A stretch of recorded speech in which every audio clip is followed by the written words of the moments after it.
So are we live now? Not yet. 4, 3, 2, 1, live. Hey everyone. Hello, everyone, and welcome again. Thank you for joining us today for our session, AI-driven cloud operations with AWS DevOps agent. My name is Onur Yıldırım. I work as a cloud alliance lead at Kloya, and I'm focused on cloud DevOps and platform engineering. Today, we will talk about how AI is starting to transform cloud operations, especially from an SRE and DevOps perspective. Today, Derya and Çağatay joining us. Hello, Derya. Hello, Çağatay. Hi guys, it's Dorian for looking after for cloud and DevOps operations. So excited about the topic today because I've been working in the industry almost like 20 years. When I worked back what I was doing like 20 years back, how we managed the IT systems, servers, and now I can see that it's like a revolution what we will be discussing today. I'm also excited. So you'll see some live demos, you'll see some use cases, and please comment. We'll be checking the comments in case you have any questions. Thank you for joining. This is Çağatay, the managed services team leads. I'm working closely with the SRE, FinOps, and maintenance teams in Kloya. The reason I'm excited about this DevOps agent on AWS is because of the SRE part mostly. Yeah, let's dive in. Onur. Thank you, Çağatay. Thank you, Dorian. So let's start with a simple question for this context. Çağatay, AIOps has become very popular in the last couple of years. What do you think about it? Is it new or just a new name? What do you think about it? The AWS is not new. It existed well before, but now we have LLMs, we have necessary platforms to feed the data in a consumable format for the agents. We can benefit it from more and more, but no, it's not new. Dorian knows more about that than me, actually. I'm always referring to the topic which was called. I'm not sure. Maybe you have heard, but it was called autonomic infrastructure. I guess you haven't heard about this. It was back in 2000s that IBM came up with a new like structure operating the system. So I can see some similarities between how it was projected back in 25 years back. Now we are coming into a level where we can. Of course, it was from level 1 to level 5. Back it was defined autonomic systems. Now, together with AIOps, I can see that those patterns are being applied. Still not, we are in level 5. I will not go into deeper about autonomic systems. You can go and check yourself because it's not a topic for today. But I can see that we are now around level 3. Some parts in level 4 of this utopic also pattern which was defined at that time. Level 5 is let's say an utopia, I think, but we are getting to there maybe in the future. But AIOps can define how we manage the IT operations, the SRE, in a way that we were not able to do before, together with the new tools and technologies approach. But AI makes it a lot different than what was projected in early AIOps times. So today we will see some demo around like what we put on the top of AIOps together with AI, together with latest changes in the AI. I mean, and excited to see the progress in the industry. Still in the early stage, but I guess Çağatay and his team has been transforming to this new approach, and this is changing how we do our operations. So yeah, we can proceed with more the use cases. And if you have any use cases, guys, comment. Let's see your use case if you have. Yeah. Yeah. Also, one more question. We are integrating modern cloud environments, and they are becoming extremely complex, like a multi-account, multi-region, hundreds of services.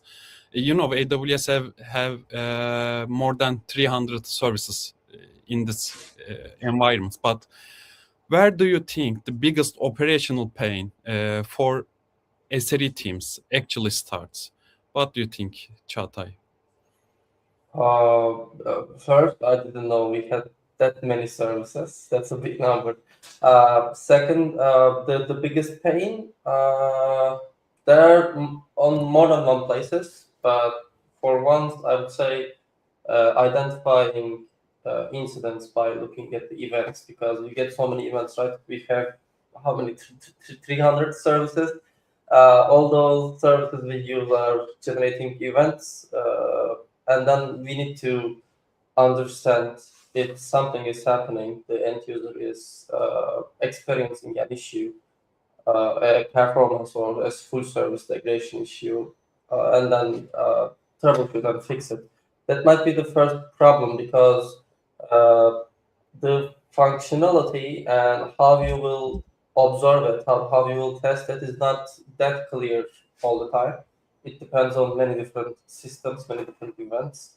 You might have databases, for example, you gotta watch for them. Maybe you do have a Kafka as a buffer in between your APIs and the database. Maybe you have a worker, and then you have your front end applications. Maybe you have IoT devices. All those systems are generating different events, and they are part of a system which has many different business functionalities or domains. Maybe your service is not providing just one functionality, but many. Then you need to go and watch for all those events, define your SLIs, SLOs, define your functionalities, and then try to understand if something is happening at all, and then go for it. That would be the first pain point, I would say. But there are many. Yeah, I agree with Çağatay. Also, we have tons of concepts, and the one concept we hear a lot of is noise and versus signal in the monitoring. Why is it so hard to identify the alerts that really matter? Because well, I can comment on this maybe. Yeah, nowadays we have been experiencing more distributed systems, right? Unlike before. Why? Because we need to. Why? Because scale companies who needs to scale need to have more a distributed architecture, right? First, there are several pros and cons. That's another topic, not the topic of today. But long story short, we have distributed systems like never before, right? So we need to correlate what's happening between the components. Before we had monolith, or maybe not modular monoliths, or at least we have to dive into stack trace of one application. But now we have to correlate events between different various of components on systems between the same architecture. That makes maybe a bit challenging than before, right? And it's what's the consequence? Increased troubleshooting times. So identify the root cause. So it has several effects. We have to be familiar with the polyglot architecture, be able to be confident about different types of databases, different types of message queues, different types of like applications, and correlate the events so to find the real root cause. And most of the time it's really challenging. By the way, I have just one comment here. Sure. Not just your services, but your monitoring data is distributed also. Like you have many different tools now You have APM in one place, you have logs on many places. Maybe, yeah, you are trying to do centralized logging with a tool like OpenSearch or CloudWatch or something. You have your metrics, some of them in Prometheus, maybe, some of them is CloudWatch metrics, and some of them on APM again. So you have all those different places to check for. And that's another headache also. Then Çağatay, from your experience, how many of those alerts are actually meaningful or actionable? How can you separate it? You gotta have functional tests in SRE if you're asking. Like you would go for it depends on your business, but if you have, for example, websites or mobile apps, a front-end application, you can start by synthetic tests, maybe, because they are not looking for infrastructure metrics and events. They are mostly looking for functionality.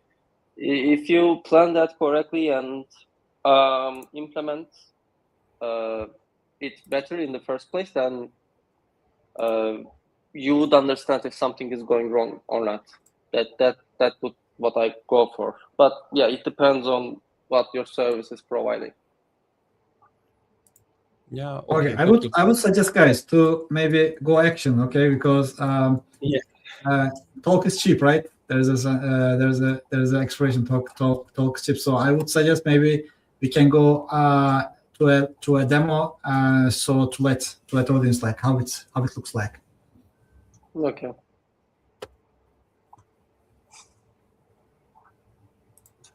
I will share my screen. Give me a second.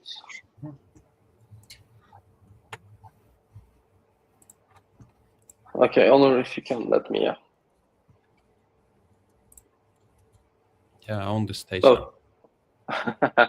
So we have this basic website deployed in an EC2 instance. It's running in a simple Nginx. That's our demo environment. It's a simple one, but most probably your environment is bigger or more complex than this. You have all the other components laying around.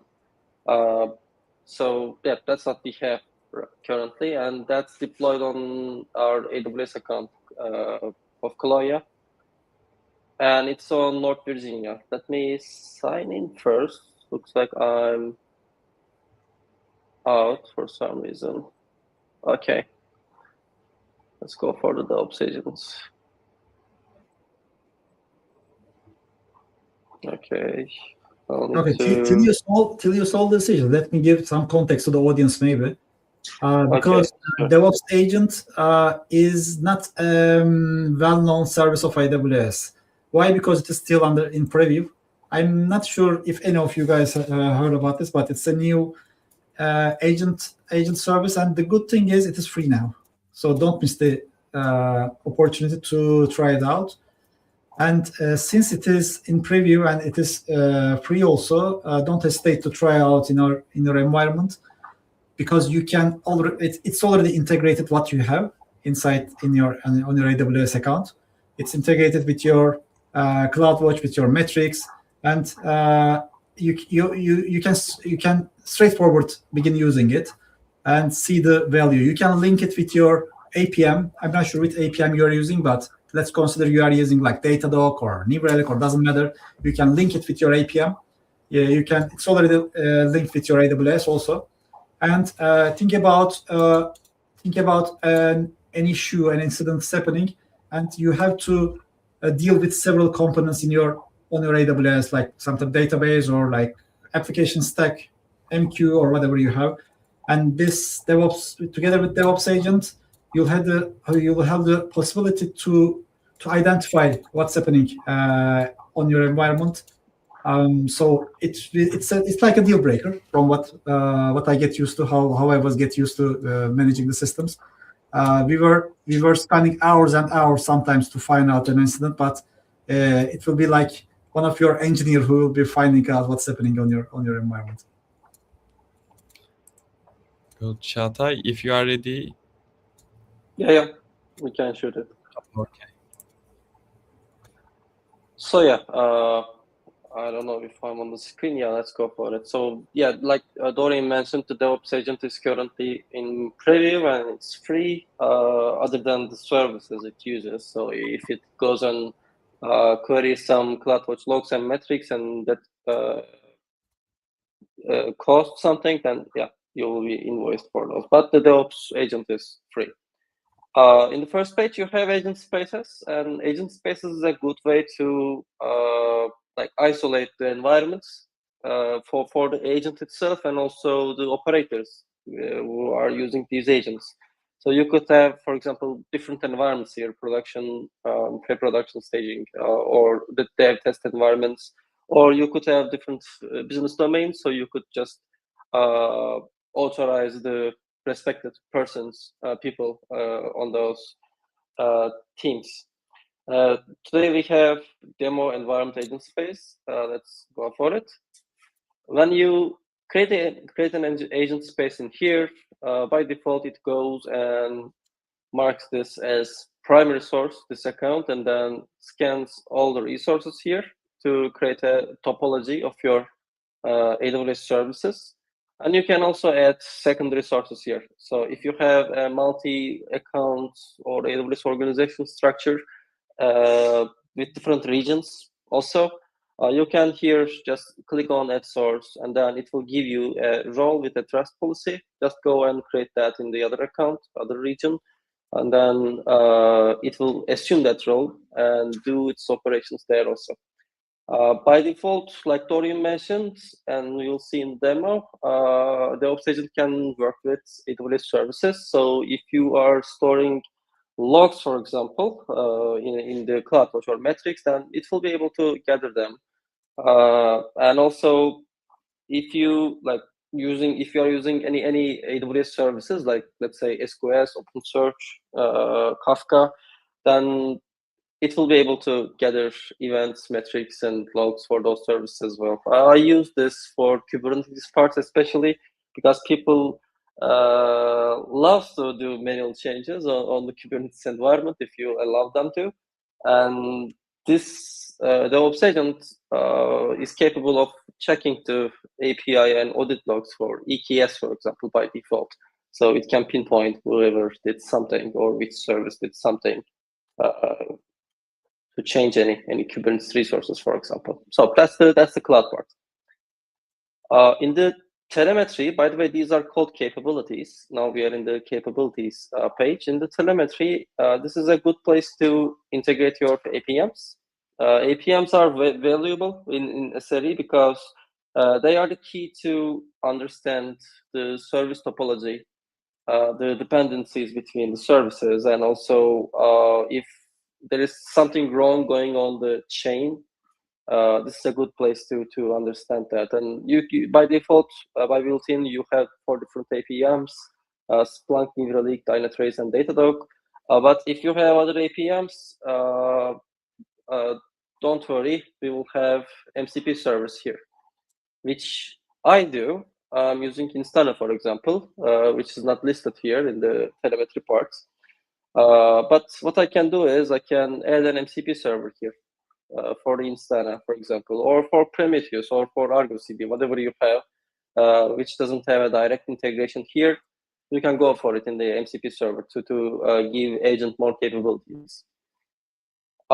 In the pipeline parts, you have GitHub and GitLab. This is especially good for checking the automations, GitHub Actions, CI/CD pipelines. It's good to use if you want to track changes. Again, infrastructure changes are most probable reason of the incident, so you want to pinpoint the changes if possible. So that's why we have the pipeline part.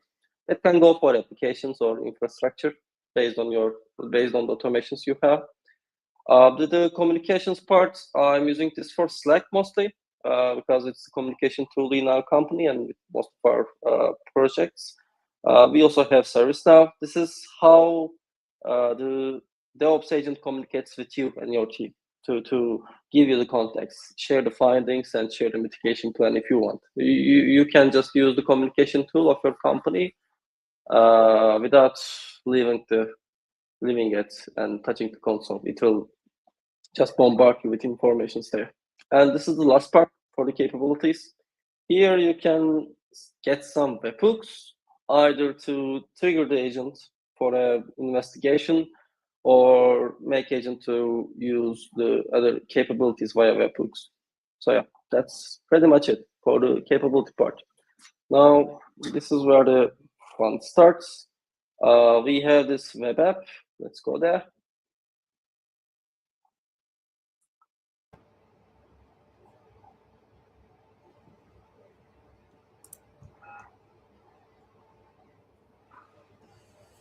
Okay, so this is the homepage. When you get to the web app, this is the homepage you welcomed with. So here you can start an investigation directly by describing the incident itself, and then press on start investigation. The first part is important. The details part, I usually gave lots of information here. Like if I know the technicalities, then I give region, I give other stuff to help out the DevOps agent as much as possible. But if you have, for example, business documentations by services, if you map services for capabilities in the business, then you can have a business level investigation detail here also. Like customers cannot add products to their carts, for example, or I'm unable to charge my plane. I don't know. So whatever service you are providing, if you have documentations, I'll show you how you can have business level details here also. But I'm a technical guy. I'm using technical sentences most of the time. The starting point is to direct the agent. So if you know something, or if you want your agent to check something first, then you can direct it here or in the chat window of the investigation. We'll get there in a second. Date and time of the incident, this is important because agent starts checking by here. So I would put the detection time of the incident if possible, and then the name, and then the priority. This is for the AI probably to understand what's more valuable to you in all the other incidents. When you start investigation, I'll just show you a finished investigation here. You'll get a timeline in this part of the page, and then you'll get a chat window here. I can chat with the DevOps agent, even though the investigation is completed. I can still ask him questions or restart the investigation if I'm not satisfied with the results. So that's fine.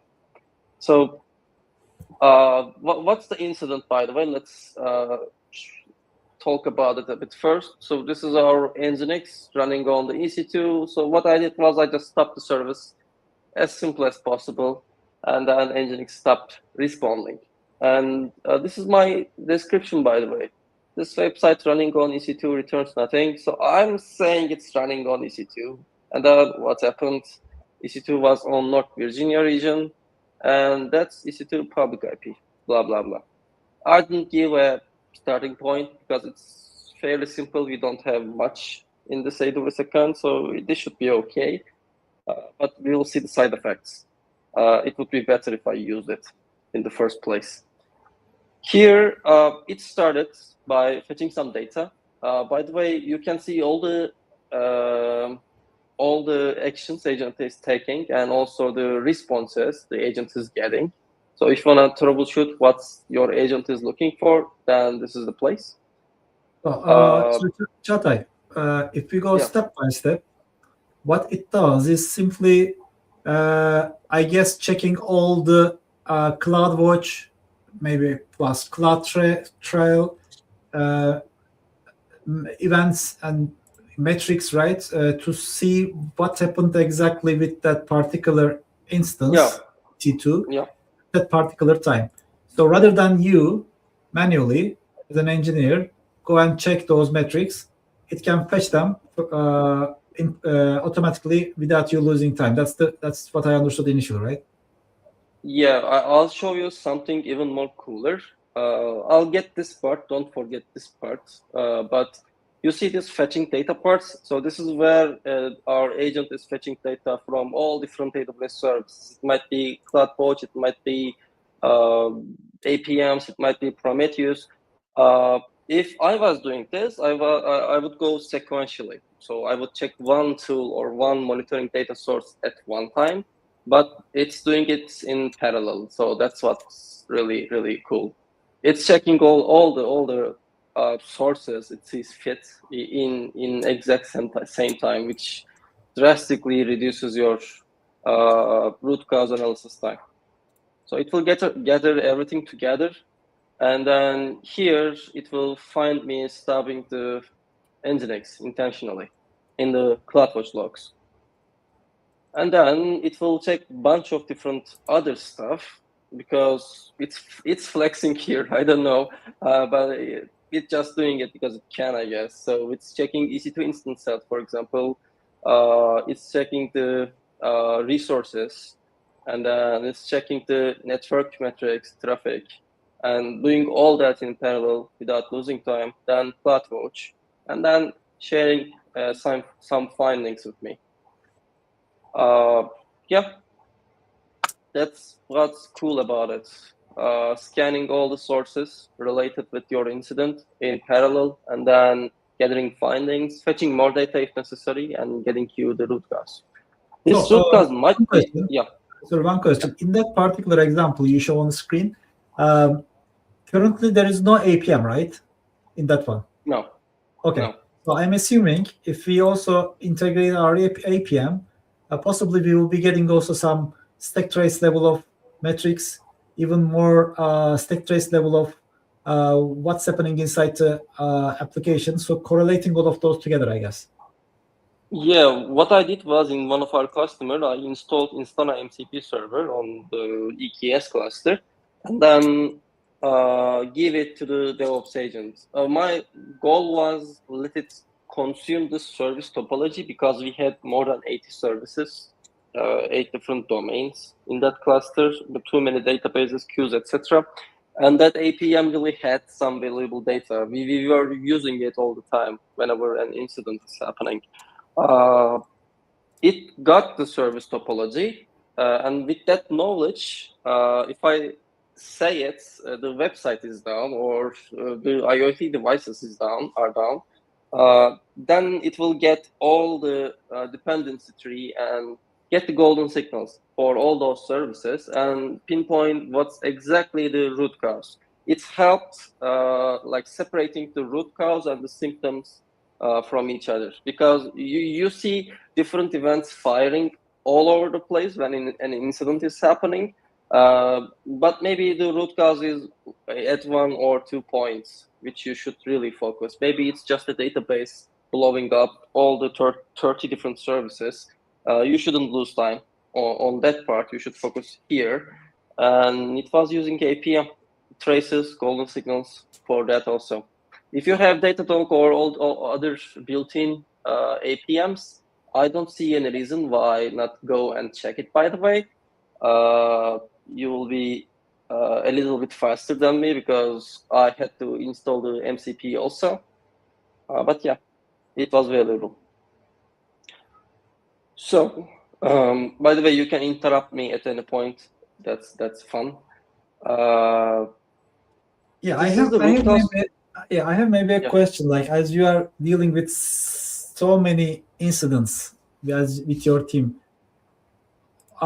maybe an example, like an incident you used DevOps agent and how it changed the time to resolve, or how it changed the reaction time of your team. Maybe any insights would be really great. Okay, so there was one incident I can think about. It was a fairly fresh one. We had Keycloak for authentication and all the automations around the authentication of one of our customers. And it was using Postgre in the background. It had its own cache inside it. So it's a bit hard to check because you need to be an expert on all those different technologies, also know how many different services are communicating with the Keycloak. So normally an incident like that, by the way, the root, I must say the root cause first. The root cause was something on the JVM level, which was evicting the key cloud pods without a graceful shutdown and breaking down all the infinite span cache. That was the problem. So it would take, I don't know, 4 or 8 hours to resolve something like that, like find the root cause, because the root cause is not clear on the logs or something. But with DevOps agent, the resolution time, at least the root cause analysis time, dropped to 2 or 3 hours, I believe. Our team used it there, and then reiterated manually and found out the DevOps agent was actually correct on that scenario. But I have a better example, which is from the really past. We had one simple single incident in one of our customers, which took the system down for, I don't know, 8 hours. And the problem was just the security group rule updates on an API gateway. It was really hard to find because the CloudTrail observability monitoring part was not that mature on the customer project. And it was a bit hard to query the CloudTrail. You could see all the GitHub actions, all the infra code pipelines. There's no change there. But that was a manual change for a cleanup on the other environment resources, which accidentally hit the production. If I had DevOps agents in that incident, it would take 15 or 20 minutes, I believe, because it's checking all the AWS services, which includes CloudTrail, which how I found the incident after 6 or 8 hours. So yeah, the power of checking different sources in parallel without getting tired of, that's really shortens your root cause analysis time, and also affects the MTTR directly. Yes, impressive. Okay. So this is the root cause page. You have the impact here, like a good SRE, you should have the impact defined. So we had, I don't know, from here to here, a 7-minute incident. No, this is how what time the EC2 was launched, and this is the report date. Okay, we don't have the incident duration here, but I could change that with the chat. Maybe we will try. And then the root causes, yeah, it might be more than one. I love this. It might be more than one. There might be more than one root causes in one incident. You can see the observation, why it's saying that's the root cause, and then the key findings. So if you change something and you're trying to hide, then don't try. This tool will find you. It even checked FIAs, by the way, and also the SSM to understand if someone or some system sent command or run command by SSM, or maybe someone is running a chaos experiment on the environment. It also checked those on AWS. Wonderful. Then if you are satisfied with the root cause here, you believe it's the problem, then you could go for, there will be a button here. I already clicked it, so it disappeared, generate a mitigation plan, and you will get a mitigation plan here. So the thing is, I stopped the service. So this is an intentional operation, and it's not an incident on the DevOps agent's mind. So it's not giving me a mitigation plan, but here, it has a small note. If restoration of services is desired, it's just telling me go and start the Nginx back. But if the incident is a real one, you will get comments here, like advices. It won't go and run those comments on your behalf. You gotta run it. This is a read-only agent so far. And then, yeah, it might work. It might not work, but you have the chat part. So let's get to that. Let's try. I want to know what was the duration of the incident. Show me it in the root cause page impact. Yeah, let's see if it will be able to do it or not. So another good thing, we can forget about this and go play chess, make coffee. Like, we can do whatever we want right now. It will work. It's working. So here it will drop a message to the queue to do what I wanted from it, and then hopefully we'll get the duration time. But you can use this chat window to ask anything about the incident. So for example, if you need to explain anything to the C-level or your colleagues, if you need to reanalyze the root cause because this is not it, or generate a new mitigation plan because this is not helping, then you can use the chat window at any time, by the way. While investigation is ongoing, you can use the chat window. So did I get the duration? Nginx started, last successful request, Nginx stopped, incident reported. Okay. So we had 6 minutes. Server uptime, yeah. Time to detection is 6 minutes approximately. And then the impact. Yeah, okay. It's collecting these, by the way, from CloudWatch. I intentionally put service logs to the CloudWatch. And yeah, I was gonna come to this part, right? The FS file read operation on skill.md. It's in here. So I have the service logs and Nginx logs in CloudWatch, and here I added a skill to guide the agent a bit. If you wanna guide your agent, maybe, for example, you would wanna say if the user or system opens up an investigation with a business language, then go our Confluence and read the documents to understand and map it to the technical part, the infrastructure. If you want to say that, that's where you want to use skills. You can add other skills as well based on your environment and relations. So the description parts here, I told it all about when it should use this skill. And in the instructions, I told it about the CloudWatch logs, the Nginx host, the probable causes and mitigation plans. So this is how you structure each skill. You can activate or deactivate them. And that's what AI DevOps agent has done here. It understood this incident investigation is related with Nginx, and then decided to read that skill to understand what it should do. And that's why it tried to get the CloudWatch logs in the first place. So this is the incident part. Any questions so far? Okay. So as a summary, it focuses on diagnosing and not yet the actions, right? Actions are on your side, but diagnosis, it accelerates the troubleshooting time from what I understood. Is that right? Yeah.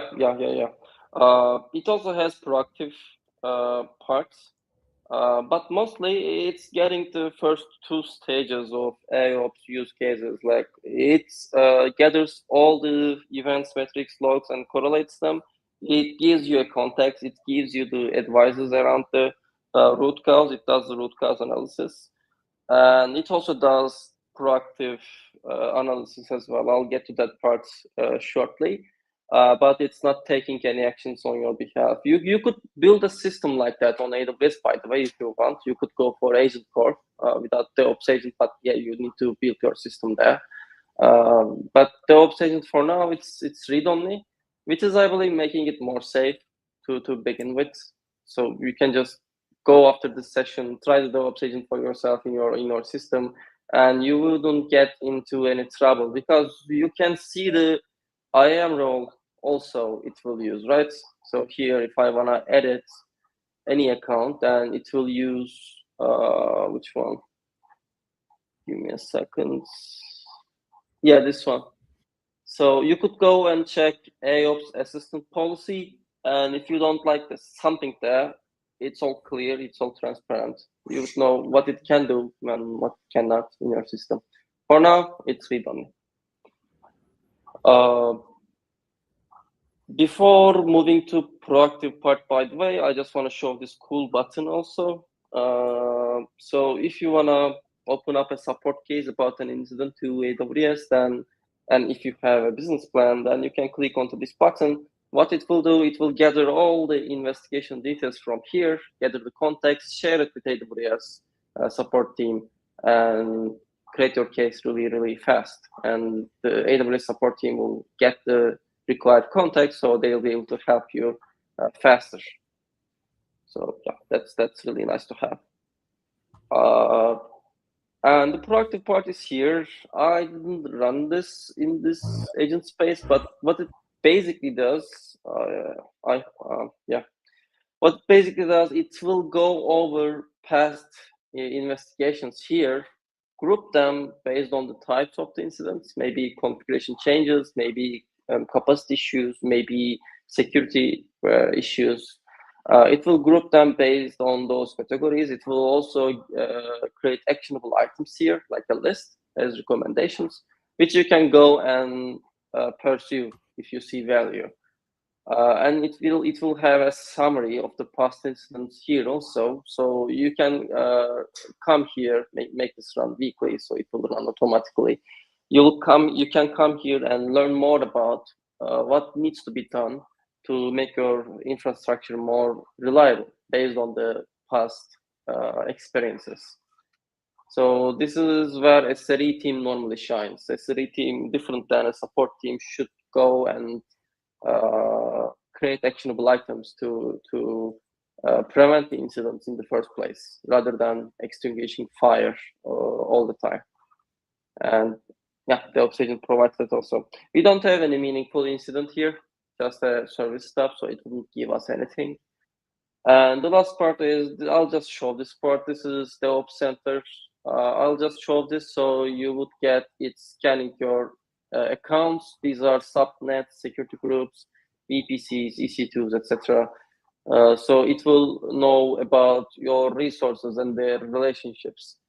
Maybe you have a multi-account structure with inspection VPC, for example, and maybe you had a problem in the transit gateway attachments on one of the accounts, or the transit gateway backroutes, for example, from the networking account.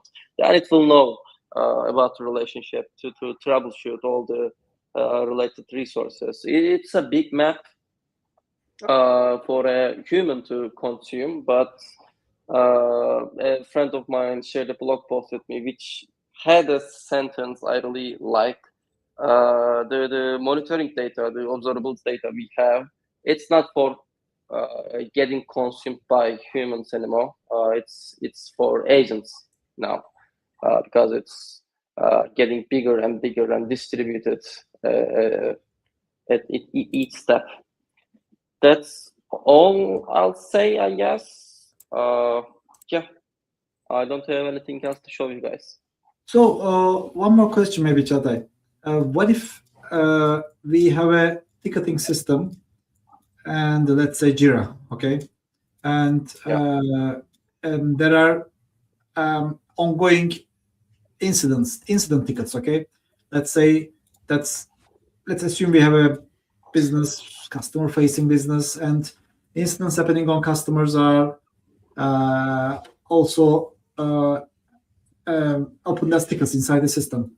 So could we link it with DevOps agent and begin the analysis, diagnosis, troubleshooting phase automatically till the SRE engineer is ready to dive into? Yeah, that's the part I really love about the DevOps agent, or any other AOps solution, by the way, not just the DevOps agent. I had this example in our previous sessions also. So maybe you are making coffee, maybe you are on some other place which you'll need 15 minutes or 20 minutes to open up your laptop, for example. The people are not available all the time. Even the on-call engineers, they'll get a pager, but it will take time to open up the laptop and start troubleshooting. You could, here in the webhooks, integrate your alerting systems, your ticketing systems with DevOps agents. So whenever an event happens and alert fires, then you can start an investigation automatically. And what I would combine that with is communications. So if you have Slack, for example, or ServiceNow, I would definitely give this automation a try. Put a webhook here, connect it to Opsgenie, PagerDuty, whatever you have as your ticketing or pager system, and then put the communication part to your Slack or ServiceNow. What you will get is whenever an incident happens, it will start the investigation. It will post all the data in this timeline as a Slack thread, for example, which you can read from. And then it will post the root cause. If you generate a mitigation plan, it will post the mitigation plan in that Slack thread. In that 15 to 20 minutes, let's see how much time this took. I don't know, 17 minutes, I guess. So in that 17 minutes, it will prepare everything. It will prepare the context and share it with you. And you will come to a baked incident and start faster because of that. That's a cool combination I would use. Okay, great, thank you.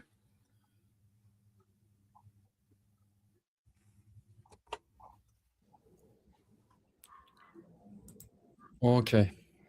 Thank you, Çağatay, for your demo. I think today's discussion showed very clearly that cloud operations are becoming too complex to fully manage purely at human scale. I think tools like AWS DevOps agent or other agents are not replacing engineers, but they are helping to teams understand system faster or reduce noising or separate noising and signals and accelerate troubleshooting. Like Çağatay, you said, it's reduced to time for the initial troubleshooting about 20 minutes. So I would like to thank you, Çağatay and Dorian, for your sharing your experience and the insights today. And thank you all of you for joining us. Thank Thanks, you. everyone. Thank you. Thank you again. Thank you, Çağatay. Thank you, Onur.